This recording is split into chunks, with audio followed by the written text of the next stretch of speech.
အားလုံးပဲမင်္ဂလာခင်ဗျာခနောရဲ့ Home Cooked Showdown ကနေကြိုဆိုပါရစေဒီစီဇန်မှာဆိုရင်တော့ပရိသတ်ရင်းနှီးပြီးသားနယ်ပယ်အသီးသီးက influencer တွေကနေပြီးတော့သူတို့အိမ်မှာချက်တဲ့လက်ရာတွေအတိုင်းကိုဒီစီဇန်မှာလာရောက်ပြီးတော့ချက်ပြုတ်ရှင်ပြိုင်တဲ့စီဇန်ပဲဖြစ်ပါတယ်ခင်ဗျာဒါအပြင်ကမတူညီတဲ့ challenge တွေပါကြော်ဖြတ်ပြီးတော့ဒီလိုမျိုးစားပွဲရာကောင်းတဲ့ဟင်းလျာတွေကိုခနောကိုအသုံးပြုပြီးတော့ဘယ်လိုမျိုးအနံ့အရသာပြည့်စုံအောင်လို့ချက်ပြမလဲဆိုတာကိုလည်းဒီစီဇန်မှာထပ်မံပြီးတော့မြင်တွေ့ရမှာဖြစ်ပါတယ်ခင်ဗျာဒါကြောင့်မို့လို့ကျွန်တော်တို့ကိုတမူထူးခြားတဲ့လက်ရာတွေရဲ့အနံ့အရသာပြည့်စုံတဲ့ဟင်းလျာတွေကိုချက်ပြုတ်ပေးသွားမယ်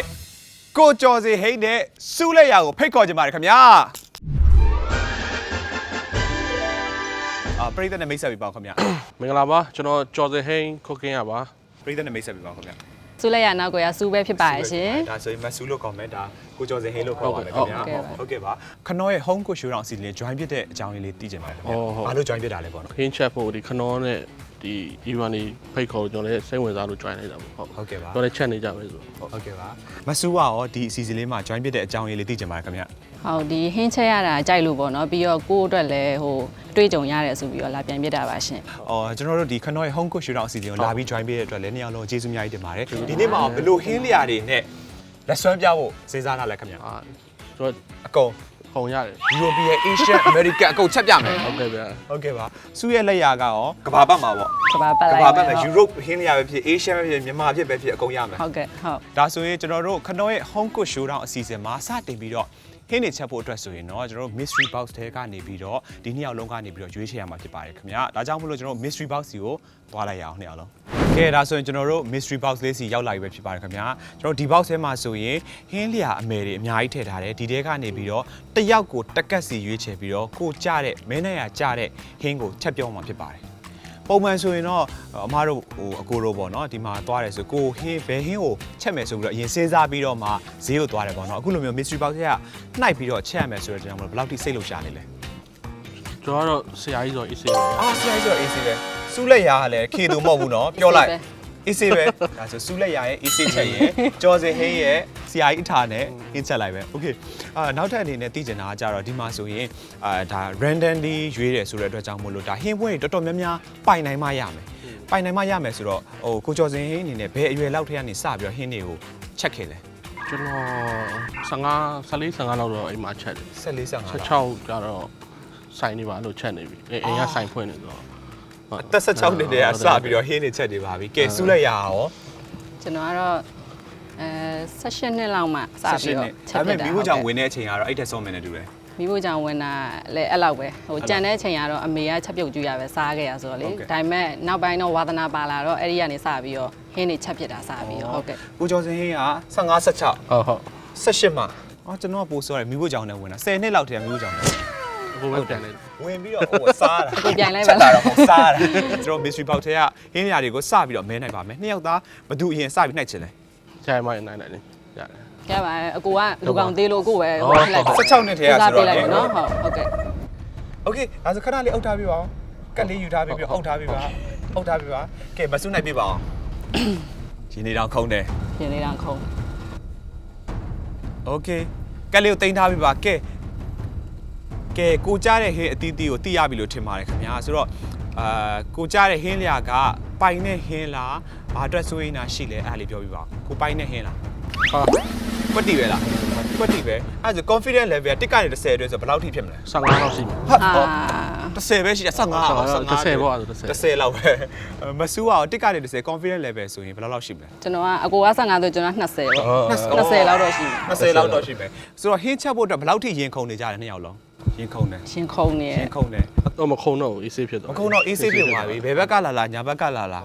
okay တယ်ဟိုက45မိနစ်ပြရနော်ဟုတ်ကဲ့ကျွန်တော်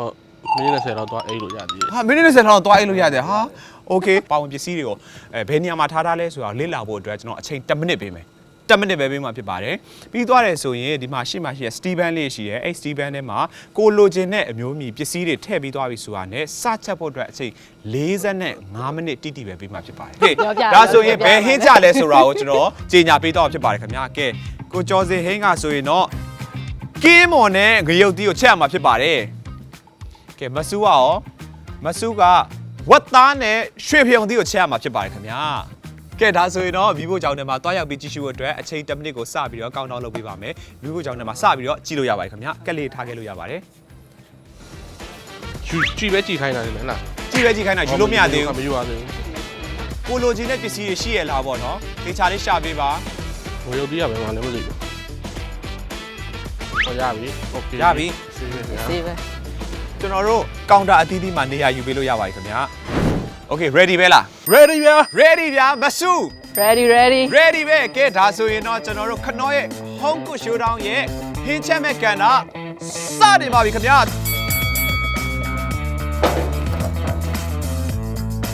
ရတာရ sorry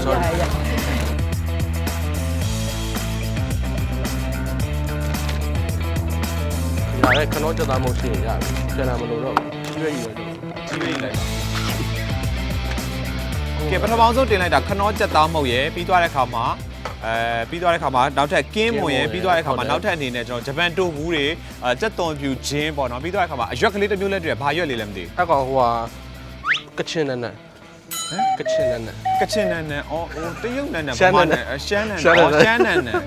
မ်းနန်နန်ကိုတင်တာကချင်နန်နန်ဆိုတော့လေသူကဟိုနန်နန်ဘေးကလူမျိုးပြောင်းသွားလာကိုကျော်စင်အနေနဲ့ပေါ့နော်ကောင်းတောင်းမှာစပြီးတင်လိုက်တာကခနောကြက်သားမုတ်အထုပ်ဆိုတော့ဟင်းလျာတိုင်းကိုခနောကိုသုံးပြစ်တာလားဘလို့ဟင်းလျာတွေမှာပို့ပြီးတော့သုံးပြစ်လဲဒါလေးသိချင်ပါတယ်ခင် ဒီ ဗျာ ကတော့တုံးပြတယ်အမြဲတမ်း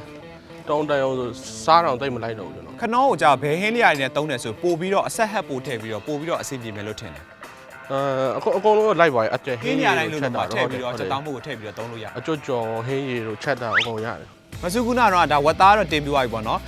်ပြီးသွားတဲ့အခါမှာဘန်းလေးမှာခနောကြက်သားမို့အထုပ်အသေးလေးတင်နှာတွေ့ရတယ်ဒါကကြောင့်ဝက်သားနှက်ဖို့လားဘယ်အစ်စ်မှာထည့်မလို့လဲသိချင်ပါခင်ဗျ ဝတ်သားအရသာနှက်မယ်ပေါ့နော်အဲ့နှက်တယ်လို့ထည့်မှာပါဟုတ်ကဲ့ပါ ဟုတ်ဒါခနောကြက်သားမို့သုံးမယ်ပေါ့နော်ပြီးတော့ဘာထူးခြားသွားလို့ဒီခနောကြက်သားမို့ကိုသုံးတာလဲ ခနောကြက်သားမုံကကြတော့ဒီချက်တဲ့ဟင်းနေမှာပေါ့နော်သူ့ရဲ့အရသာကထူးကဲပြီးတော့လေဒီကြက်သားရဲ့ချိုတဲ့အနံ့ရပြီးတော့ဟင်းအနံ့ကိုပို့ပြီးတော့မှုေးစေရပေါ့အဲ့ဒါကြောင့်မို့လို့ဒီခနောကြက်သားမုံလို့ထည့်ပြီးတော့အရသာနှက်မှာပါ ခနောကလေခနောကဒီလောက်ဒီဟာကလေဟိုလောက်ပါမလားလောက်ပါမလားဆိုတော့ဟိုကလေနောက်နှစ်ထုပ်လောက်ကိုယူခြင်းသေးလား အဲလုံးဝကျွန်တော်ထိုက်ယူလိုက် လူမထိုက်ဟုတ်တယ်ဟုတ်ကဲ့ပါဂီတာဆိုရင်ကျွန်တော်ခနောအထုပ်သေးလေးပါတင် ဟုတ်ကဲ့ဗျာ နော်ဒါလေးနဲ့လိုက်သွားအောင်လို့ โอเค ကဲဒါဆိုရင်သူတို့ရဲ့ kitchen ထဲမှာစပြီးတော့ဘာကူပေးရမလဲဆိုတာကျွန်တော်ကြည့်ပေးပါမယ်စက်တုံးကကျွန်တော်မနှွေးတော့ကျွန်တော်မျက်ရည်လွယ်လို့ ဟုတ်လား မျက်ရည်လွယ်တယ်လို့အဲကြောင့်စက်တုံးကတော့နှွေးပေးလို့မရဘူးငိုပြီးမှဆိုလို့ဒါကဝတ်သားသုံးတက်သားလေးကိုနှက်နေရပါ သုံး တော့ နဲ့သားအရသာနှက်မယ် နှက်ပြီးတော့ဒီတိုင်းလေးထားလိုက်မယ်ရေခဲတရာပြန်ထည့်ပေးအောင်မလားဘလို့အပြင်မှာနှက်ထားရရတယ် ဒီတိုင်းဆိုတော့ခဏပေါ့နော်အပြင်မှာဆိုတော့အကြာကြီးနှက်လို့တော့ရပါဒါပြိုင်ပွဲဆိုတော့လေ ကိုကျော်စင်ဟင်းကဓာကြီးနဲ့ကိုကင်ပြီးတော့ကျွေးနေပြီ တော်တော်လေးရှော့ထားတယ် တော်တော် short ထားတာဩ ဒီ ဟိုလက်တုံတွေကဟိုကလက်တုံတွေကလည်းလို့ပဲ ပပလေးရမှာလေဟို chef တွေလေကျွန်တော်ရုပ်ရှင်ကားတော့တော့ဆိုအဲ့လို ဟောအဲ့ကောင် တီးတယ် ပပလေးမှ ပပလေးပြီးတာဟုတ်ပပလေးအဲ့လို တီးပြလိုက်ရမလား တီးတတ်တယ်ဆိုတာလေအဲ့တီးဟုတ်အကိုရေးထဲပဲဆိုပြီးမှားကြီးလဲရှာလကာရေး ကွက်တီပဲဒါသုံးပါလား အော်ရှာလကာရေးသုံးပါဩကျွန်တော်စေတနာတွေမှန်သွားတာပေါ့အဲရှာလကာရေးကဲမဆူကပထမအောင်ဆုံးထည့်လိုက်တာကတော့ ရေဖြစ်ပါတယ် ရေဖြစ်ပါတယ် ရေကိုစုအောင်အရင်လှုပ်ထားလိုက်မယ် โอ လေ เคမဆူအတွက်ကူပေးခဏလေးနော်မဆူအတွက်ဒီမှာမဆူဒီဟာဘာအတွက်သုံးတာလဲဟာဘာအတွက်လဲ ခေါင်းလျှော်တဲ့ဟာလေ အဲ့ ဟောက်ရှော့ဟိုကလေ ဘောက်တွေပါ ဘေဘီရှက်လုပ်တဲ့ဟာလား ဘောက်တွေပါ အော်သိပြီထင်းနေပါတယ်ပူတာမိုက်ခရိုဝေ့ကနေပြီးတော့ ဟုတ်တယ်ဟုတ်တယ် သိပါတယ်ဒါမြင်ဘူးလေကျွန်တော် YouTube ဗီဒီယိုတိုင်းမျက်လုံးနဲ့ချက်ဘူးတယ်မစက်နဲ့ချက်ဘူးတယ်မျက်လုံးနဲ့ချက်ဘူးတယ်အထင်းတော့မစမောနဲ့နော်ကဲဒီဘက်မှာတော့ကင်းမွန်တွေကို စော့ နေနေတာဘယ်လိုစောနေတာလဲဘယ်လိုစောနှစ်ယောက်လုံးပြန်ပြီးတော့နောက်တယ်ကိုကျင်းလာပြီတော့အမဒီမှာဒါလေးလိုတယ်ဟုတ်တယ်မလား ရတယ်အဲ့ဒါလည်းမသုံးလို့ရ ဟောမသုံးလို့ရ ကျွန်တော်ဒီတိုင်းလေးပဲထည့်လိုက်မယ် ကိုရနာတွေကိုအရန်အလဟတ်တက်လောက်တာအရန်များနေပြီတော့အရန်ခန့်စားရတယ်ကျွန်တော်ကြက်တော်မလီးပဲနဲ့အရန်ငိုချင်လာပြီ ငိုပါနဲ့ ကဲဒါဆိုရင်ဒီမှာပြုတ်ထားတဲ့ဘဝနေပြီးတော့ကျွန်တော်တို့တန်စကားလေးတင်လိုက်ပဲပြီးသွားတဲ့ခါမှာဒီမှာဒီရေနှင်းငွေလေးနဲ့ဘာလို့မှပေါင်းပါဩ ပြည့်လို့ ရတာနှက်ထားလို့ပေါင်းနေ ပြည့်လို့ပါ ဖြည်းဖြည်းပဲလုပ်ပါအေးစေးပေါ့ အေးစီပေါ့ အေးစေးပေါ့ အခုဘာရှာလဲခုရှာပေးရမလား မဟုတ်အားနေလို့နည်းနည်းရှားချင်းအောင်ဆောင်နေ ရှာချင်ဆိုအဲ့ဆိုဒီနားလေးမှာကျွန်တော်ခွေလေးတရေလောက်အိတ်နေကြပြီတော့ကဲဒီဟာကဒါကျွန်တော်ကြိုက်တယ်ဂျပန်တို့ဘူး ဟုတ်လားအဲ့ဒါပြန်သိမ်းလိုက် ပြန်သိများတက်ရမှာများတက်ရမှာဗာပြန်သိရမှာလေ အခုကဒါကင်းမွန်ကိုဟောပေါ့နော်ကြော်မယ်ပေါ့နော်ကြော်မဲ့ဟာမှာဟိုပုံမှန်အားဖြင့်ဆိုရင်ကျွန်တော်တို့ဒါမြန်မာစတိုင်ရှီထိုင်းစတိုင်ရှီကိုရီးယားစတိုင်ဂျပန်စတိုင်ပေါ့နော်ဒီနေ့ကဘာစတိုင်လေးဖြစ် ဟောတော့တော့ဒီကောင်ကဂျာစတိုင်တော့သွားမယ် ဂျာစတိုင်ဟော fusion လေးပေါ့ဘယ်နိုင်ငံကိုဖက်ဆက်လုပ်လဲ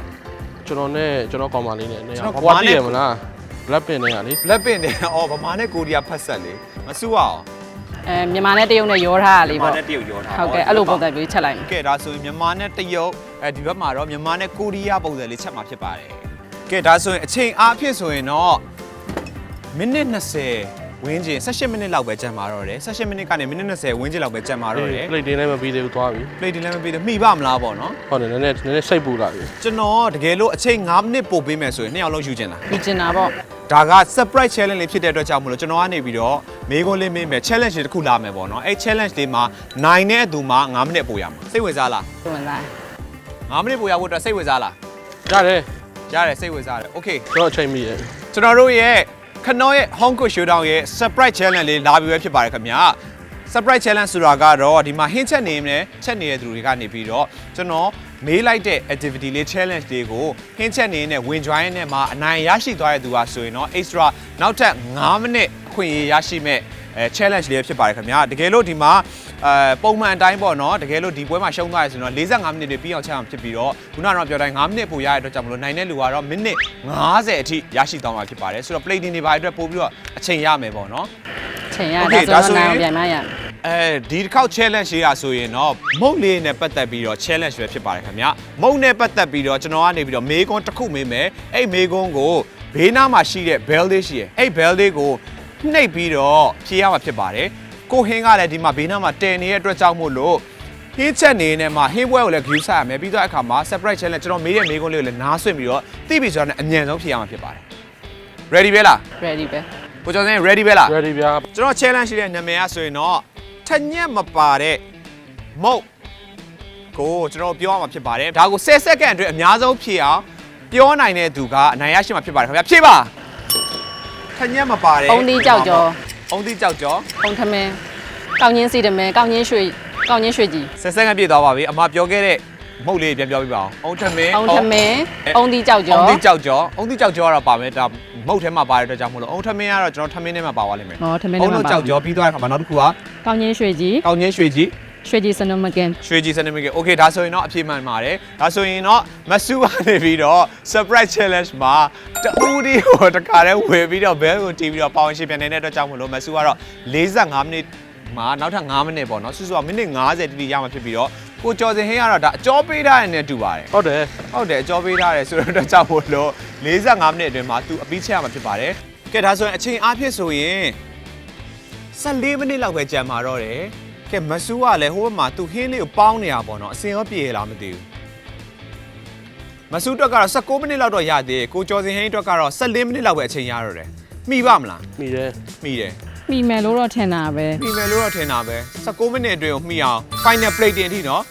်ကျွန်တော်မျက်စိပတာဖြစ်စေတဲ့ plating ကိုဒီမှာထည့်ပြီးတော့ display ပြရမှာဖြစ်ပါတယ်ခင်ဗျာ okay ဟိုဘက်မှာမဆူကိုမေးနေတော့ပေါ့နော်ဒီဘက်မှာကိုကျော်စင်ဟင်းကနေဘာအမှုတ်လေးလည်းမသိဘူးထည့်လိုက်တာတွေ့တယ်အဲ့ဒါလေးပြပြပြပါ ကြော်ပါလေခဏကြက်သားမဟုတ် ခဏချက်သားမဟုတ် ဟုတ်တယ်ဗျာ ချက်သားမဟုတ်ကိုပင်လယ်စာနဲ့ထည့်ပြီးတော့သုံးတယ်ပေါ့နော် ဟုတ်တယ်ဗျာ ဘာကြောင့်မို့လို့ပင်လယ်ဟိုဟာပေါ့နော်ဒီခဏချက်သားမဟုတ်ကိုထည့်လိုက်တာလဲ ဒီကောင်အရသာပြည့်စုံတယ်လေမွေးလည်းမွေးတယ်အရသာလည်းရှိတယ်ဆိုတော့ဘာမှမလုပ်တော့ ဟုတ်ကဲ့ပါဆိုတော့ဘယ် step တွေမှာပေါ့နော်ခဏချက်သားမဟုတ်ကိုသုံးတယ်ဆိုပို့ပြီးတော့တင့်တယ်မယ်ခင်ဗျာ ကျွန်တော်ကဟိုတဝက်လောက်ပေါ့အသားနဲ့တယ်ဆိုတော့ဒီတဝက်လောက်ခန်းတဲ့ချိန်မှာထည့်လိုက်တာ ဘာထူးခြားမှုရသွားလို့လဲ အရသာဒီကောင်ပို့ပြီးတော့ကောင်းတယ်လေအချိုရောအငန်ရောပါပြီးသားတခြားဟာတွေအများကြီးလိုက်စရာမလိုဘူးပေါ့နော် အကုန်လုံးထည့်ပြီးတော့ကျွန်တော်သုံးလို့ရပါတယ် ဟုတ်တယ်ဟုတ်တယ် တော်တော်လေးအဆင်ပြေတဲ့ခဏချက်သားမဟုတ်ဝင် ဟုတ်တယ် ပါတယ် ဟောလူတော့နူးနေပါ မဆူမဆူကဝတ်သားတွေညက်နေတာကျွန်တော်ကူညက်ပေးမှာပေါ့ကျွန်တော်ကူညက်ပေးဖို့လာပြီကူညက်ပေး ကို မယ် ညက်ပင်းနဲ့စားဝိုင်းဘယ်လိုလုပ်မလဲဝတ်သားရော့သွားမှာပေါ့ ကြည့်ရတာပစုံကြောက်ခိုးစားတဲ့ရုပ်ဖြစ်နေလို့လားမသိ ဟုတ် ဘူး တယ်စိတ်မချရ ဟုတ်တယ်အမနည်းနည်းအားနာပါအောင်ကျွန်တော်ပြောတာအရင်များနေပြီနော်10မိနစ်ဝင်းချင်ပဲကြံပါတော့တယ်မဆူအတွက်ဆိုရင်တော့15မိနစ်ဝင်းချင်ကြံသေးရပေါ့နော်ကျော်စင်အတွက်ဆိုရင်တော့ ကျွန်တော်တို့အချိန်10မိနစ်ဝန်းကျင်ပဲကြံပါတော့တယ် final plating လုပ်ဖို့အတွက်အချိန်နီးကပ်လာပြီဖြစ်ပါတယ်အချိန်10မိနစ်ဆိုရင်အခုခင်းကိုလက်စတက်ပြီးသူ final plating အတွက်ပြင်ရမယ့်အချိန်ရောက်နေပြီဖြစ်ပါတယ်ခင်ဗျာဒါပေမဲ့သူဥဒတ်ဒီဂံပြားလည်းမခင်းရသေးဘူးအခုမှသွားပြီးတော့သူဈေးသွားဝယ်နေရပေါ့နော် ဒီဟင်းမီးမဲ့သူကတော့ကန်ကောင်းပြီ ကန်ကောင်းပြီအော်ဘာကြောင့်လဲ အရင်ကောင်းတာဟုတ် အရန်ကောင်းလို့ဩချောလေးနဲ့ချက်ထားရတော့ကြောင့်ပို့ပြီးတော့ကောင်းတာနော် ဟုတ်တယ်ဒီကရုပ်နဲ့ထိန်းလိုက်တယ် ရုံနဲ့ထိလိုက်တာဩဟင်းပွဲကိုရုံနဲ့ကွက်ထိလိုက်တာဩအဲ့လိုလည်းရလား ဒါတော်ကီကခြံခဲ့သေးတယ် တော်ကီကခြံခဲ့တယ်ဩရုံနဲ့ပဲကွက်ထိလိုက်တာ ဟုတ်တယ်ဗျာ မိုက်တယ်နော်ဒါဟင်းပွဲအတွက်ဒါတက်ကနစ်အစ်စ်ပဲလား ဟုတ်တယ်ကဲပြီးပြီဗျာ ကဲဒါဆိုရင်တော့အခု final plating အတွက်ကိုတယောက်မှမပြင်ရသေးဘူးပေါ့နော်အချိန်အားဖြင့်ဆိုရင်တော့ကျွန်တော်တို့9မိနစ်အောက်ရောက်နေပါပြီ9မိနစ်အောက်ရောက်နေပါပြီ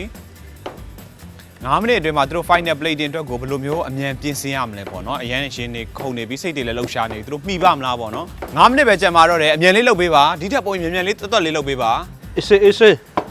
ရတာမြည်ကြည့်တာ အေးဆေးနေပြီ9မိနစ်ကိုတော်တော်လေးအေးဆေးနေရဆိုတော့ကဲအချိန်အားဖြင့်4မိနစ်ဝင်ခြင်းပဲကြံပါတော့တယ်ကဲမစုမစုမြီးနေဆိုတော့လေဝသားလေးက okay ပြီ โอเคပဲ okay ပြီမယုံ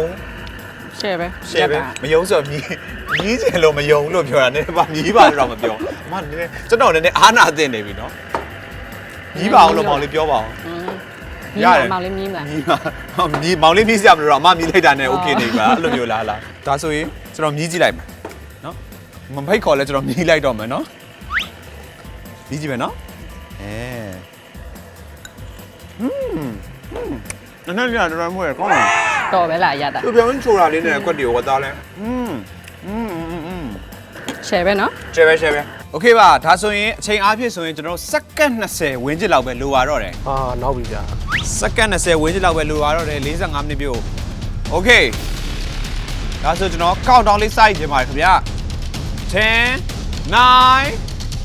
8 7 6 5 4 3 2 1 time's up ဒီမှာဆိုရင်เนาะ ကင်းမွန်နဲ့ share ပဲကင်းမွန်ရဲ့ငရုတ်တီးရဲ့ပြီးတော့အခါမှာဂျပန်တိုးဘူးတွေလည်းပါတယ်share လေးရဖြစ်ပါတယ်ဘာထပ်ဖြစ်ခြင်းလဲ ကြော်မပြီးလိုက်ဘူးဟိုကငရုတ်သီးနဲ့ပဲသီးနဲ့ကြံတော့ plating plating ထပ်ဖြစ်ဖို့ပေါ့နော်ဒါလောလောဆယ်ကတော့ဒါအကျန်းလေးလောင်းထည့်လိုက်တဲ့ပုံစံလေးတော့ဖြစ်သွားပြီပေါ့နော်အဲ့ဒါလေးတော့စိတ်တိုင်းမကြောက်ဟုတ်ကဲ့ပါ ရပါအေးဆေးပါ ရပါတယ်အေးဆေးပါမစူးနေနဲ့ဘာလေးထပ်ပြီးဖြည့်ခြင်းသေးလဲ ဒီထဲမှာတခြားပေါ့နော်ဟိုအသီးရွက်လေးနည်းနည်းပေါ့လှီးပြီးတော့ထပ်ပြီးတော့ဖြည့်ကျင်သေးတယ် ဩထပ်ဖြည့်ခြင်းနဲ့ဆိုတာဟင်းထဲမှာထပ်ဖြည့်ခြင်းလားဒီ plating လေးမှာထပ်ဖြည့်ခြင်းလား plating လေးထဲမှာပေါ့လှအောင်အောင် plating လေးမှာထပ်ဖြည့်ခြင်းဒီဟင်းလျာတွေကိုပို့ပြီးတော့ပေါ့နော်အနက်ရတာနဲ့ပြည့်စုံအောင်ဟို secret ingredient ပေါ့နော်ဘလို့ပါဝင်ပစ္စည်းလေးထည့်ပြီးသုံးထားတာမျိုးရှိလဲပရိသတ်ကိုပေါ့နော်အခုရဲ့ပရိသတ်တွေဘယ်လိုမျိုးအကြံပေးချင်တာရှိလဲဒီဟင်းချက်တဲ့အခါမှာ ဟိုအဓိကတော့ဒီခနောနဲ့ခနောချက်သားမဟုတ်ရဲ့ ချက်သားမဟုတ်ကောင်းကောင်းသုံးဖို့ကအရေးကြီးရပေါ့နော် ကျွန်တော်ကတော့ရုံနေနဲ့ပို့ချောတာပေါ့ အယုံနေ ကျ နဲ့ န်တာ တော့ တော့ဒီလိုပါပဲ ကျန်တာတော့ဒီလိုပါ ပုံမှန်ပါပဲကျန်တာတော့ ဟင်းခမ်းဖို့ကောင်းကောင်းသုံးမယ်ရုပ်ကလေးနဲ့ပို့ချောလိုက်မယ်ဆိုရင် okay ပါလိမ့်မယ် body structure လေးလာမယ် body special လာမှာဟာမိုက်လိုက်လားဟုတ်ကဲ့ပါကဲမဆူကရောဒီဟင်းချက်မဲ့အမရဲ့ပရိသတ်တွေအတွက်ကိုဘယ်လိုမျိုး tip လေး share ချင်လဲအမရဲ့ secret ingredient share ဆိုလဲ share ပေးပါဦး ဒီဟင်းချက်တဲ့နေရာမှာပေါ့နော်အနမ်းရတာနဲ့ပြည့်စုံအောင်လို့ဒီခနောပေါ့ဒီခနောဟင်းခမောင်တော့မပါမဖြစ်သုံးပါတယ်ဒီဟာလေးကိုသုံးပြီးတော့ချက်ထားတာပါအဲ့လိုချက်တဲ့ခါကျတော့ဟင်းကအရသာလည်းပြည့်စုံတယ်အနမ်းကလည်းမှုေးပြီးတော့စားချင်စပွဲပေါ့အနမ်းရတာနဲ့ကိုစားချင်တယ်လို့ဖြစ်နေတာပေါ့ ဟုတ်ကဲ့ပါခုနကတော့ဆိုရင်အမဟိုဝတ်သားနေတဲ့နေရာမှာလည်းတုံးတယ်နောက်ဆုံးဟိုဟာပေါ့နော်ခင်းကန်ဒီအချိန်ကြတော့ဒီပေါင်းပြီးတော့နောက်ဆုံးဆင့်လေးမှာလည်းထည့်ပြီးတုံးတယ်ဆိုတော့အရသာအတွက်ကိုအနံ့အတွက်ကိုထည့်ပြီးတုံးတာပေါ့ ဟုတ်ကဲ့နှစ်မျိုးလုံးအတွက်ကို နှစ်မျိုးလုံးတွက်ပြီးထည့်ပြီးတုံးတာဖြစ်ပါတယ်။ Okay ဒီဟင်းပွဲမှာအခုအနေနဲ့ပေါ့နော်ချက်ရတဲ့အခါမှာ challenge အဖြစ်ဆုံးအပိုင်းဆိုဘယ်အပိုင်းဖြစ်မလဲ။တယောက်တည်းချက်ရတာဖြစ်မလားဒါမှမဟုတ်အချိန်အကန့်အသတ်ကြောင့်ဖြစ်မလားဒါမှမဟုတ်ကျွန်တော်ကြောင့်ဖြစ်မလား ဖြစ်ပါဘူးဟိုနည်းနည်းလေးဟိုဖြစ်လိုက်တာပေါ့လိုက်တာပေါ့ ပေါ့လိုက်တာတဲလေး အချိန်နေဖြုံးနေပုံပုံအားနေလို့နည်းနည်းရှာခြင်းရောင်ဆောင် အချိန်ကြီးဖြုံးနေလိုက်တာအဲ့ဒါကြောင့်မဟုတ်လို့ဒါပေမဲ့နည်းနည်းလေးတော့နောင်နာရရသွားတယ် plating လေးကိုဒီထက်ပိုပြီးအချိန်ရရဆို plating နဲ့နည်းနည်းလေးပိုကောင်းပြီးတော့လုပ်ချင်တယ်ပေါ့နော်နောက်ထပ်အနေနဲ့သိချင်တာကအိမ်မှာချက်တာနဲ့ဒီလိုမျိုးပြိုင်ပွဲမှာလာပြီးရှင်ပြိုင်ရတဲ့အခါမှာဘယ်လိုမျိုးကွာခြားသွားရလို့ထင်လဲ ကွာခြားသွားရဆိုတာကြတော့အိမ်မှာကျတော့ကိုကအေးစစ်စစ်ပေါ့ဘယ်ပစ္စည်းဗန္ဓမှာထားလဲဆိုတာသိရလေဒီမှာကျတော့တချို့ပစ္စည်းတွေကြတော့ကိုကမကျွမ်းကျင်တဲ့အခါကျကို့အဖွားမီးဖို့ကြောင့်ဝင်နေရတယ်လို့ပေါ့အဲ့လိုပစ္စည်းကဟိုဘက်ကယူလိုက်တစ်ဘက်ကယူလိုက်အဲ့လိုမျိုးလေးတော့လောက်ရရပေါ့ပြီးတော့နည်းနည်းလေးစိတ်လှုပ်ရှားရပေါ့ပြိုင်ပွဲဆိုတော့လေ ဒါဆိုရင်နောက်ဆုံးမေးခွန်းလေးမေးချင်ပါတယ်ဒီဟင်းပွဲကိုပြီးသွားတဲ့အခါမှာကျွန်တော်တို့ကနေပြီးတော့ဖိတ်ကြားထားတဲ့ဧည့်သည်တွေနဲ့ပေါ့နော် vote ပေးတဲ့စနစ်အရကျွန်တော်ဆုံးဖြတ်မှာဖြစ်တဲ့အတွက်ကြောင့်မလို့ဒီဟင်းပွဲနှစ်ပွဲမှာဘယ်ဟင်းကပို့ပြီးတော့လူကြိုက်များမယ်လို့ထင်လဲအခုဖြေပေးပါဦး သူတို့တော့ပါပဲသူကအချိုကျွန်တော်ကနည်းနည်းလေးချိုဆက်လေးဆိုတော့ ချိုးစအတူတူလောက်ပဲကဲဒါဆိုရင်အမားကတော့ဘယ်လိုထင်လဲ လေတင်ရဆိုရင်တော့ဒီအကိုဟင်းပွဲကပို့လှရတယ်ပေါ့နော်ဒါပေမဲ့ အနမ်းရတာအရာဆိုရင် အနမ်းရတာရဆိုရင်တော့ဒါမရဲ့ဟင်းပွဲကပို့ပြီးတော့ပို့လှရပေါ့အရတာလည်းပို့ရှိရ ရတာလည်းပို့ အော်တည်ရပဲ အသေးပဲကဲဒါဆိုရင်တော့မကြခင်အချိန်တွင်းမှာကျွန်တော်တို့ဖိတ်ကြားထားတဲ့ဧည့်သည်တော်တွေနဲ့ဒီဟင်းပွဲနှစ်ပွဲမှာဘယ်ဟင်းပွဲကပို့ပြီးလူကြိုက်များလဲဆိုတဲ့ result ကိုကျွန်တော်သိရမှာဖြစ်ပါတယ်ခင်ဗျာဒါကြောင့်မို့လို့အခုတို့နှစ်ယောက်ကနေပြီးတော့ခဏလေးနားလို့ရပါပြီကဲဒါဆိုရင်တော့အခုချိန်ကတော့ဟင်းနေရာတွေကိုမီးစမ်းပြီးတော့အကဲဖြတ်ပေးရမယ့်အချိန်ရောက်လာပြီဖြစ်ပါတယ်ခင်ဗျာကျွန်တော်ဖိတ်ကြားထားတဲ့ဧည့်သည်၃ယောက်ကလည်းရောက်နေပြီဟင်းပွဲတွေအနံ့လေးတွေကလည်းမှုေးနေရပဲစားခြင်းစိတ်တွေပို့ပြီးတော့ဖြစ်လာလိမ့်မယ်ထင်ပါတယ် စားကျင်နေပြီ โอเคပါပထမအဆုံးအနေနဲ့ဒီဘက်မှာချက်ထားတာကတော့ကျွန်တော်တို့ဒါကင်းမွန်နဲ့ငရုတ်တီးအဆက်ချက်လေးပေါ့နော်သူကကင်းမွန်နဲ့ငရုတ်တီးကိုမှဘေးနားမှာဂျပန်တိုဘူးလေးတွေဟင်းသင်းဟင်းရွက်လေးတွေဘေးနားပလိတ်တင်လေးတွေအလှဆင်ထားရပေါ့နော်နောက်တစ်ခုကကြာဟိုဘက်မှာဝတ်သားသုံးတက်သားလေးရယ်ပြီးတော့ရွှေဖယုံသီးရချက်ထားတာပထမဆုံးတယ်ဝါကျတယ် ကဲဒါဆိုရင်ပထမဆုံးအနေနဲ့ကျွန်တော်တို့ဒါကင်းမွန်နဲ့ငရုတ်တီးအဆက်ချက်လေးကိုစပြီးတော့မြည်ကြည့်ရအောင်ဂျပန်တိုဘူးလေးကသူ့ဟာသူတက်တက်လေးကြော်ထားတာပေါ့နော်ဒီကင်းမွန်နဲ့ငရုတ်တီးကတော့ရောပြီးကြော်ထားရဲဆိုတော့ကင်းမွန်နဲ့ငရုတ်တီးဒီအရွက်ကလေးတွေကတော့ပို့ပြီးတော့မြည်ကြည့်တယ်နော် restaurant သွားစား restaurant မှာတွေ့ရတဲ့ပုံစံမျိုးနဲ့တူတယ် plate တင်ရလေ ပထမဆုံးဒါ plating ဘိုင်းကကြတော့เนาะသူတေချာလေးလက်ဝင်တယ်ပေါ့နော်ဒီမှာတေချာလေးလက်ဝင်တယ်ဆိုပေမဲ့လေတော့မြင်မြန်45မိနစ်တင်းဆိုတဲ့ကြောင့်သူအလှပဆုံးအကောင်းမွန်ဆုံးဖြစ်အောင်เนาะ plating လေးလောက်ထားတွေ့ရပေါ့နော်ဒါဆိုရင်အရသာအောင် ဒီဂျပန်တိုဖူးလေးကိုအရင်စပြောမယ်ပေါ့နော်ဂျပန်တိုဖူးလေးလောက်ထားတော့အပေါ်ကကျွတ်လေးဒါပေမဲ့တစ်ခုလုံးမကျွတ်နေဘူးအထက်ကကြာအီလေးဟုတ်တယ်အဲ့ဒါလေးကတော်တော်အဆင်ပြေစားလို့ကောင်းတယ်ပေါ့နော် ဟုတ်ကဲ့ပါကင်းမွန်ရဲ့အရသာလေးလည်းပြောပြပါ ကင်းမွာလေးတော်တော် fresh ဖြစ်တယ်ပြီးတော့ကင်းမွာအဲ့လိုလေး bouncy ဖြစ်တယ်ပေါ့နော်တင်းတင်းလေးလိုမျိုးပျော့ပြီးတော့ပြဲနေလို့ရှိရင်လည်းဒီဟင်းနဲ့မလိုက်ဘူးလို့ထင်တယ်မဲ့ဒီကတင်းတင်းနဲ့တော်စားလို့ကောင်းပြီးချိုးချင်းအရသာလေးနဲ့ခံစားရတယ် အနည်းလေးတော်တော်ကောင်းတယ် အနှစ်ကြိုက်တယ် တော်ကောင်းတယ်အနည်းကလေးစားလို့ရှိချင်တယ်အဲ့လိုမျိုးချိုလေးနဲ့အဲ့လိုနည်းနည်းငုတ်သီးစိမ့်နဲ့ပါချိုးဆက်လေးပုံစံမျိုးလေးသွား ချူဆက်ပုံစံလေးပေါ့နော် နည်းနည်းလေးဝါရတာ နည်းနည်းလေး တင်းတယ် ဟုတ်တယ်တင်းတင်းလေးတော့ဖြစ်တာ ဟုတ်ကဲ့ပါဒီဟင်းပွဲလေးကိုသဘောကျလိမ့်မယ်လို့ထင်ပါတယ်ခင်ဗျာနောက်ထပ်ဟင်းပွဲလေးကိုဆက်ပြီးတော့မြည်ကြည့်မှာဖြစ်ပါတယ်ဒါကတော့ဝက်3တက်သားလေးနဲ့ရွှေဖယုံသီးဟင်းပဲဖြစ်ပါတယ်မြည်ကြည့်ပါဦး ဒါကြတော့ဝါရောင်လေးဖြစ် ကျွ သွား န်တော်ဘေးနားနေပြီးတော့ ဝါရောင်လေးဖြစ်သွား ပကံတစ်လုံးယူပြီးတော့ထပ်ပြီးထည့်ပြီးတော့အတူတူစားကျင်တဲ့စိတ်တွေဖြစ်တယ်ဘာလို့လဲ ကိုကြီးလို့မရတော့ ဒီလိုမရဘူးခင်ဗျားလည်းကွက်တီ3ကံပဲလုပ်ပေးထားတယ်ဒီမှာအနံ့သူ့ရဲ့အနံ့ပေါ့နော်ဒီမှာဆိုလဲသူ့ရဲ့အနံ့ဆွဲဆောင်မှုရှိရယ်ပလိတ်တင်ပိုင်းနဲ့အနံ့ကတော့ကျွန်တော်တော်တော်ရနေပြီ ဒီဘက်ခန့်နေရော ဒီဘက်ကခက်နေကဲပထမဆုံးအနေနဲ့ပလိတ်တင်ပိုင်းနဲ့ပတ်သက်ပြီးတော့စာရေးပြောပြပါဦး plating ကကြတော့သူကဟိုပါပေါ့အဝါရောင်ဟိုလေးပေါ်မှာဒီငရုတ်သီးအနီလေးတွေနဲ့ဆိုတာအရောင်တော့လိုက်တယ်လိုက်ပဲဒါပေမဲ့ဒီဘက်ကကတော့ plating အနေနဲ့ဆို colorful ပိုဖြစ်တယ် အခုမြင်တဲ့အချိန်မှာဒီပကံပုံစံနဲ့ဆိုလို့ရှိရင်ဟိုဟာလေးအဲ့တော့ spaghetti ထည့်ထားတဲ့ပုံစံမျိုးနဲ့ဆင်နေပေါ့နော်ဆိုတော့ အရသာပိုင်းအနေနဲ့မှတ်ချက်လေးပြောပြပါ အရသာနဲ့ဆိုရှင်သူက3သက်သားကို3တာပေါ့နော်3သက်သားကသူကအဲ့လိုမျိုးစားလိုက်လို့ရှိရင်သူကအစီအဲ့လိုမျိုး3မျိုးပေါ့နော်ရရဲအဲ့ဥစ္စာကိုသူကဒီသူရဲ့ဒီရွှေပြုံဒီရဲ့အရသာနဲ့ပြန်ပြီးတော့ပြန်ကုန်အချိုးရဲ့အရသာပြန်ကုန်လိုက်တော့အရင်မအီဝါတော့ဘူးပေါ့နော်အဲ့လိုပုံစံမျိုးလေး ဝတ်သားလေးကိုအဲ့လိုကိုက်လိုက်တဲ့အချိန်မှာရွှေဖြုံသီးရတာချိုလေးရအဲမှာစိတ်ဝင်နေဟုတ်တယ် ခရုံသီးကပုံမှန်စားလို့တော့မရှိဘူးဒါပေမဲ့ဟိုဘောသားနဲ့ရောချက်တာမနိုင်ဘူးပထမဆုံးတွေ့ဘူးဒါပေမဲ့အရသာတော်တော်လိုက်ဖက်လို့ခံစားရဖယုံကြီးအီလေးနဲ့ပေါ့နော်နှစ်ခုကအဲ့လိုတက်တက်စီအရသာဖြစ်နေရလို့မထင်ဘူးနှစ်ခုကရောပြီး match ဖြစ်တယ်လို့ထင်တယ် သူတို့ကဘယ်လိုမျိုးပေါ့နော်ပုံမှန်အားဖြင့်ဆိုရင်ဒါချက်ကြတာများရပေါ့နော်သူကချက်ထားမှုပဲနဲ့ပေါင်းပြီးတော့သူကဟိုပေါ့နော်45မိနစ်အတွင်းအချိန်ကိုလူပြီးတော့သူ45မိနစ်နဲ့ပေါင်းတဲ့အတွက်ကြောင့်နှစ်ခုရဲ့အရာသာပိုပြီးဟို match ဖြစ်နေတယ်လို့ပြောခဲ့စား ဖြစ်ပြီးစားလို့ကောင်းနေရ ဟုတ်တယ် ဟုတ်ကဲ့ပါဟင်းပွဲနှစ်ခုလုံးသဘောကျလိမ့်မယ်လို့ထင်ပါတယ်ဒါပေမဲ့လည်း3ယောက်လုံးကနေပြီးတော့အကဲဖြတ်ဖို့လာတဲ့အတွက်ကြောင့်နှစ်ပွဲတွေကနေပြီးတော့တစ်ခုကိုပဲရွေးရမယ့်အချိန်ရောက်ရှိလို့လာပြီဖြစ်ပါတယ်ခင်ဗျာဒါကြောင့်မလို့ဟိုဘက်ကနေစပြီးတော့ဒီဘက်ဟင်းနှစ်ပွဲတွေကနေတော့ဘယ်ဟင်းကိုစပြီးရွေးချက်မလဲဆိုတာပြောပြပါ ခဏတော့အော်ဝယ်ယူလိုက်ပါပဲ ရတာအပိုင်းရွှေရမယ်ဆိုရင်တော့အင်းလေးကိုကြည့်ချင်ပါရှင် ညီမကကြတော့ဒီနှစ်ခုမှာဆိုတော့ဗောနော်ဟင်းပွဲလေးကိုညီမရွေးပါတယ် ဟုတ်ကဲ့ပါအခုလိုမျိုးလာပြီးတော့အကဲဖြတ်ပြီးအရသာတွေမြည်ဆန်းပေးတဲ့အတွက်လည်းကျေးဇူးအများကြီးတင်ပါတယ်ခင်ဗျာ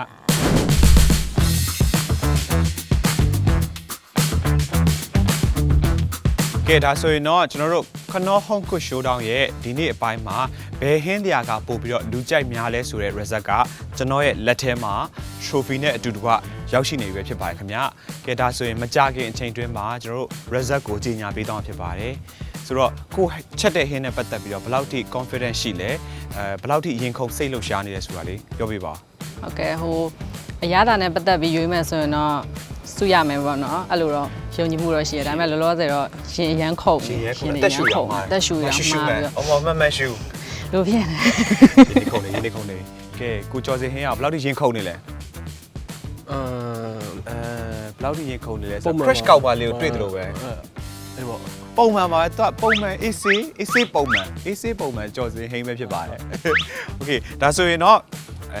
မကြခင်အချိန်တွင်းမှာကျွန်တော်တို့ result ကိုကြီးညာပေးဖို့အတွက်နှစ်ယောက်သားနေပြီးတော့ချစ်ခင်လက်ကလေးကင်ပေးထားပါကဲဒါဆိုရင်တော့ဖိတ်ကြားထားတဲ့ဧည့်သည်တော်တွေနဲ့အတူတူဒီဟင်းပွဲနှစ်ပွဲကိုကျွန်တော်မီးစမ်းကြည့်လိုက်တဲ့အခါမှာဒီဟင်းပွဲနှစ်ပွဲမှာဘသူ့ရဲ့ဟင်းပွဲကပို့ပြီးတော့လူကြိုက်များလဲဆိုတဲ့ result ကိုကြီးညာပေးတော့မှာဖြစ်ပါတယ်စူလဲရဖြစ်မလားကိုကျော်စင်ဖြစ်မလားဘသူဖြစ်မယ်လို့ထင်လဲ အကိုပဲယူလိုက်တော့ အကိုကျွန်တော်ထင်တယ်ကျွန်တော်Okay ဒါဆိုရင် result ကိုကြီးညာပေးတော့မှာဖြစ်ပါတယ်ကဲရင်းနေခုန်နေနှစ်ယောက်စလုံးကနေပြီးတော့အငိမ့်နေလုံးမရတော့ဘူး6တရားဟိုဘက်ရင်းလိုက်ဒီဘက်ရင်းလိုက်ဖြစ်နေပြီ Okay ဒါဆိုရင် result ကိုကြီးညာပေးတော့မှာဖြစ်ပါတယ်ခင်ဗျာကျွန်တော်တို့ခနောရဲ့ home cook showdown မှာဘသူ့ရဲ့ဟင်းလျာကပို့ပြီးတော့လူကြိုက်များလဲဆိုတဲ့ result ကိုကြီးညာပေးတဲ့နေရာမှာအနိုင်ရရှိသွားတဲ့သူကတော့ဒီ trophy ကိုရမှာဖြစ်ပါတယ်လို့ အော်မနောက်ပါနဲ့လို့ ကဲဒါဆို result ကိုကြီးကြပေးပါတော့မယ် result မှာကျွန်တော်တို့လူကြိုက်ပုံများတဲ့ဟင်းလျာရဲ့ပိုင်ရှင်ကဘာတူလဲဆိုတော့စူးလက်ရာကမစူးပဲဖြစ်ပါတယ်ခင်ဗျာ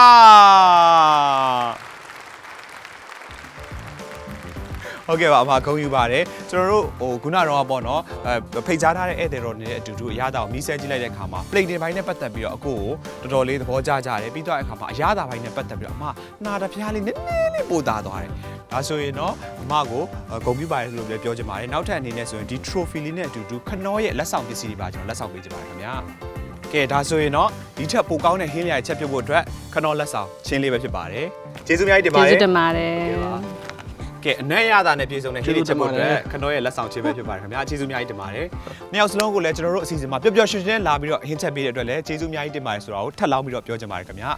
ကဲကျွန်တော်တို့ခနောရဲ့ home cook showdown ရဲ့ဒီတစ်ပတ်ရဲ့အပိုင်းမှာဆိုရင်တော့ကျော်စီဟိန်းနဲ့စူးလက်ရာကနေပြီးတော့ပျော်ပျော်ရွှင်ရွှင်နဲ့ပါဝင်ဆင်နွှဲခဲ့တယ်ပြီးသွားတဲ့အခါမှာ challenge တွေမှာလည်းအတူပျော်ပျော်ရွှင်ရွှင်နဲ့ပေါ့နော်ပါဝင်ပြီးတော့ဆင်နွှဲခဲ့တာပဲဖြစ်ပါတယ်ခင်ဗျာနောက်တစ်ပတ်တွေမှာရောဘသူတွေကလာပြီးတော့ကျွန်တော်တို့အစီအစဉ်တွေမှာလာပြီးတဲ့အခါမှာသူတို့ဘလို့စားလို့ကောင်းတဲ့ဟင်းရတွေကိုလက်စွမ်းပြပြီးတော့ချက်ပြုတ်လဲဆိုတာကိုစောင့်မျှော်ကြည့်ရှုပြောရင်းနဲ့ဒီနေ့အပိုင်းကနေပြီးတော့ကျွန်တော်တို့နှုတ်ဆက်ပြစေခင်ဗျာ bye bye ဘိုင်ဘိုင်မင်္ဂလာပါဒီနေ့ show မှာပါဝင်ရတာတော့အရန်ကိုရင်ခုန်ပြီးတော့စိတ်လှုပ်ရှားပါတယ်ဝင်းမြပေးရမယ့် tips ဆိုရင်တော့ဒီအခုဒီဝက်သားနဲ့ဖယုံသီးနဲ့ပေါင်းတဲ့အခါမှာပေါ့နော်ဒီဝက်သားကိုပို့ပြီးတော့ပေါ့နည်းနည်းပါနိုင်သမျှပါအောင်ပေါ့နော်အတုံးသေးနိုင်သမျှသေးအောင်လှီးပြီးတော့မှဒီဟင်းချက်ဝိုင်ပေါ့အသားနဲ့ယူတော့မပါမဖြစ်ထည့်မယ်ပြီးလို့ရှိရင်ဒီခနောချက်သားမဟုတ်လဲအနံ့ရောအရသာရောပြည့်စုံမပါမဖြစ်ထည့်ပြီးတော့ချက်ပေးဖို့ tip လေးပေးချင်ပါတယ်ရှင်တတာ